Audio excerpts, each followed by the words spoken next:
അപ്പോൾ അടുത്ത വിഷയം അഫ്ഗാനിസ്ഥാനിൽ നിന്ന് തന്നെയാണ്. അഫ്ഗാനിസ്ഥാൻ പാകിസ്ഥാനും കൂടി ചേർന്ന് നിൽക്കുന്ന ഒരു ആ ഭാഗത്ത് നടക്കുന്ന ഒരു വിഷയം, ഒരു അതിർത്തി പ്രദേശത്തുള്ള ഒരു വിഷയം. 2024 മാത്രമൊന്നുമല്ല, ഇത് കാലങ്ങളായിട്ട് നടന്നുകൊണ്ടിരിക്കുന്ന ഒരു പ്രശ്നമാണ്. അത് അറിയണമെന്നുണ്ടെങ്കിൽ ദുരന്ത് ലൈൻ എന്ന് പറയുന്ന ഒരു സാധനം അഫ്ഗാനിസ്ഥാനും പാകിസ്ഥാനും തമ്മിൽ വേർതിരിക്കുന്ന ഒരു ഇമാജിനറി അല്ലെങ്കിൽ ഒരു ലൈൻ അവിടെ വരച്ചുകൊണ്ട് ഇവിടുന്ന് അങ്ങോട്ട് പാകിസ്ഥാൻ, ഇവിടുന്ന് അങ്ങോട്ട് അഫ്ഗാനിസ്ഥാൻ എന്ന് പറഞ്ഞുകൊണ്ട് പണ്ട് ബ്രിട്ടീഷുകാർ ഒപ്പിച്ചൊരു പണി. അവരങ്ങനെ പല വരകളും പല സ്ഥലങ്ങളിലും വരച്ചിട്ടുണ്ട്. അങ്ങനെ വരച്ചു കൊടുത്ത് മുഴുവൻ പ്രശ്നമാണ്. അങ്ങനെ പ്രശ്നമുള്ളൊരു സ്ഥലമാണ് ഈ പറയുന്ന സാധനം. കാരണം ഇവിടെ എന്താ സംഭവിച്ചതെന്ന് പറഞ്ഞു കഴിഞ്ഞാൽ, ഇങ്ങനെ ഒരു വര അങ്ങ് വരച്ച് പോയപ്പോൾ അവിടെ ഈ അഫ്ഗാനിസ്ഥാനിലുള്ള കുറച്ച് ഗോത്ര വിഭാഗങ്ങൾ അവർ പാകിസ്ഥാനിൽ പെട്ടുപോയി. അവർ പാകിസ്ഥാനിലുള്ള കുറച്ച് അഫ്ഗാനിസ്ഥാനിൽ വരേണ്ടതായിട്ടുള്ള ചില ആളുകൾ അവർ അഫ്ഗാനിസ്ഥാനിലും പെട്ടുപോയി. അപ്പോൾ അങ്ങനെ അങ്ങോട്ടും ഇങ്ങോട്ടും വിട്ടുപോകുന്നൊരവസ്ഥ. പറയുമ്പോൾ എല്ലാം മുസ്ലിങ്ങളൊക്കെ തന്നെയാണ്, അതിലൊന്നും പ്രശ്നമില്ല. കുറച്ച് മറ്റ് ന്യൂനപക്ഷങ്ങളൊക്കെ ഉണ്ട്. പക്ഷേ പ്രധാനമായിട്ടും ഈ ഒരു ഗോത്രം അല്ലെങ്കിൽ ആ ഒരു എത്നിസിറ്റിയുടെ ഭാഗമായിക്കൊണ്ട് അവിടെ ഒരു വലിയ പ്രശ്നം. നമ്മൾ സാധാരണ പറയാറുള്ള ചില സ്ഥലങ്ങളെക്കുറിച്ച് നമ്മൾ പറയാറുണ്ട്. നമ്മൾ ഖൈബർ പഖ്തൂൺഖ എന്നൊക്കെ പറയുന്ന ചില സ്ഥലങ്ങളൊക്കെ വെച്ചിട്ട് അവിടെ സ്ഥിരമായിട്ട് ഈ വെടിവെപ്പും അതുപോലെ ആളെ കൊല്ലുന്ന പരിപാടിയൊക്കെ നമ്മൾ പലപ്പോഴും വീഡിയോ ചെയ്തിട്ടുള്ളതാണ്. അപ്പോൾ അങ്ങനെ അവിടെ ഈ പഷ്തൂൺ വിഭാഗത്തിൽപ്പെട്ടുള്ള ആളുകൾ, അതല്ലെങ്കിൽ ബലോചിസ്ഥാൻ പ്രദേശം, അതുമായി ബന്ധപ്പെട്ടിട്ടുള്ള അവിടുത്തെ ആളുകൾ, അങ്ങനെ അവർ തമ്മിലൊരു വലിയ വലിയ പ്രശ്നങ്ങളൊക്കെ നിലനിൽക്കുന്ന ഒരു ഏരിയ കൂടിയാണ്. ഇപ്പോൾ ഇവിടുത്തെ പ്രശ്നം എന്താണെന്ന് പറഞ്ഞു കഴിഞ്ഞാൽ, രണ്ട് കൂട്ടം ആളുകൾ. ഒന്ന് നമ്മളെ താലിബാൻ, അഫ്ഗാനിസ്ഥാനിലുള്ള നമ്മളെ താലിബാൻ. അതുകൂടാതെ നമ്മളുടെ പാകിസ്ഥാനിലുള്ള മറ്റൊരു താലിബാനുണ്ട്.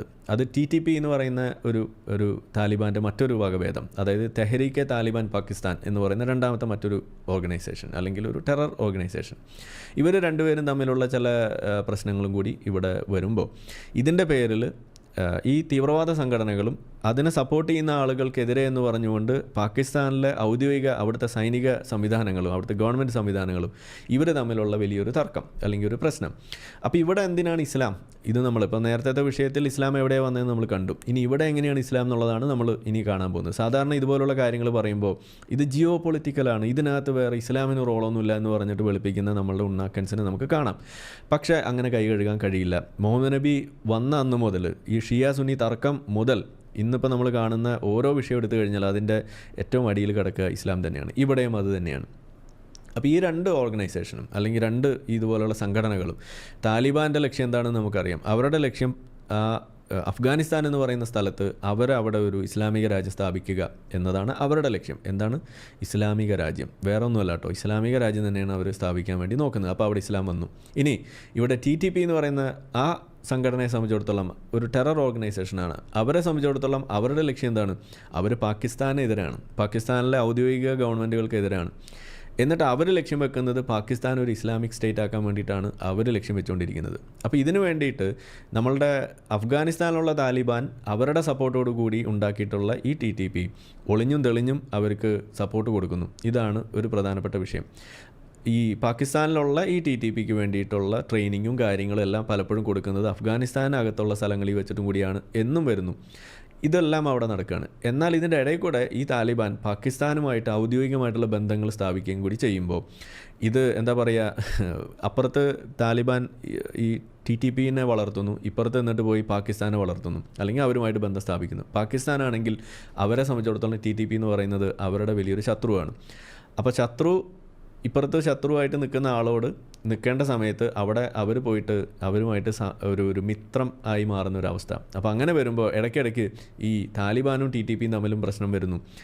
അപ്പോൾ ഇവിടെ ഇപ്പോൾ സംഭവിച്ചത് എന്താണെന്ന് പറഞ്ഞു കഴിഞ്ഞാൽ, ഡിസംബർ 26 ഈ പാകിസ്ഥാനിലെ ഔദ്യോഗികമായ അവിടുത്തെ ഗവൺമെൻറ് അവിടുത്തെ സൈനിക സംവിധാനങ്ങൾ അവർ എന്ത് ചെയ്തു, അഫ്ഗാനിസ്ഥാനിലേക്ക് പോയിട്ട് താലിബാൻ ആ പ്രദേശത്തുള്ള കുറച്ച് ആളുകളെ വെടിവെച്ചിടുന്നു, ഈ ബോംബിട്ട് കൊല്ലുന്നു. ഇതാണ് അവിടെ നടക്കുന്നത്.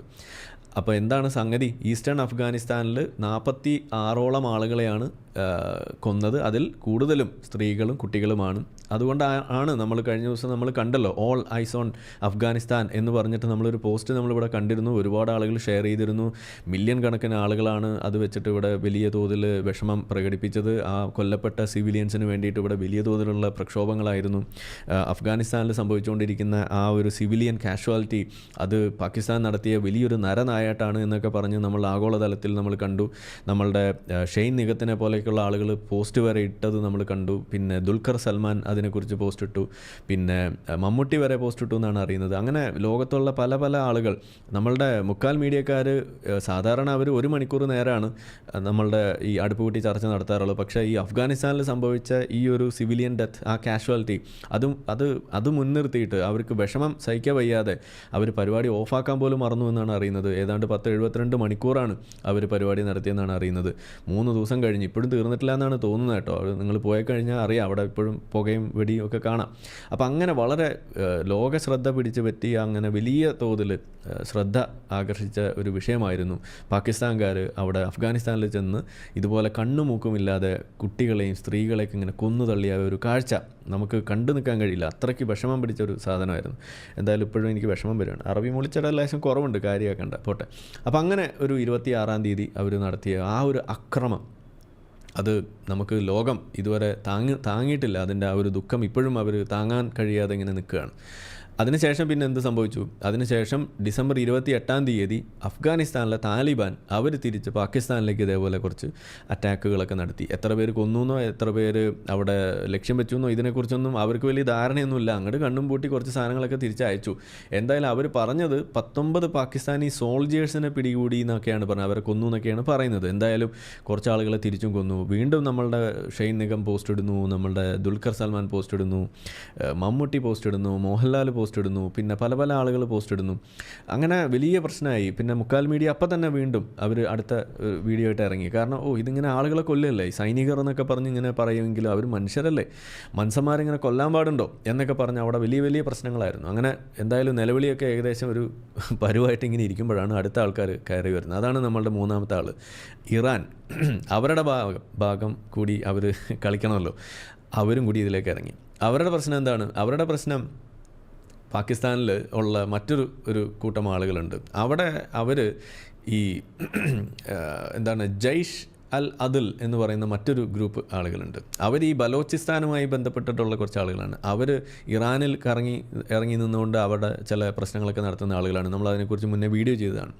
അപ്പോൾ അവർക്കെതിരെ എന്നും പറഞ്ഞുകൊണ്ട് ഇവിടെ അഫ്ഗാനിസ്ഥാനും പാകിസ്ഥാനും യുദ്ധം ഇതുപോലെ ഇങ്ങനെ നടത്തിക്കൊണ്ടിരിക്കുന്നതിൻ്റെ ഇടയിൽ ഇപ്പുറത്തുനിന്ന് ഇറാനും ഇവിടെ പാകിസ്ഥാനെതിരെ തിരിയുന്ന കാഴ്ചയാണ് നമ്മളിവിടെ കാണുന്നത്. ഇനി അടുത്ത ദിവസങ്ങളിൽ നമുക്ക് വീണ്ടും ഈ ഷെയ്ൻ നിഗം പോസ്റ്റ് ഇടുന്നത് കാണാം, അതുപോലെ നമ്മളുടെ ദുൽഖർ സൽമാൻ പോസ്റ്റ് ഇടുന്നത് കാണാം. അങ്ങനെ പല ആളുകളും പോസ്റ്റ് ഇടുന്നത് നമ്മൾ കാണേണ്ടി വരും. കാരണം ഇറാനെക്കുറിച്ച് നമ്മൾ കൂടുതലൊന്നും പറയണ്ടല്ലോ, വളരെ ലോകം കണ്ട ഏറ്റവും മികച്ച സൈനിക ശക്തിയാണെന്നാണ് അവർ പറയുന്നത്. അവർ മനസ്സിൽ എയ്റോപ്ലെയിൻ പറത്തണമെന്ന് വിചാരിച്ചാൽ മതി, അപ്പോഴേക്കും തന്നെ പറന്ന് അവിടെ പോയി ബോംബിടുന്നത്. അത്രയ്ക്ക് വലിയ ഒരു രീതിയിലാണ് അവരുടെ അറ്റാക്കിംഗ് പവർ എന്നൊക്കെ പറയുന്നത്. അത് കണ്ടുപഠിക്കേണ്ടതാണ്. അമേരിക്കയ്ക്ക് പോലും ഇല്ല അങ്ങനെയുള്ള സംവിധാനങ്ങളെന്നാണ് അറിയുന്നത്.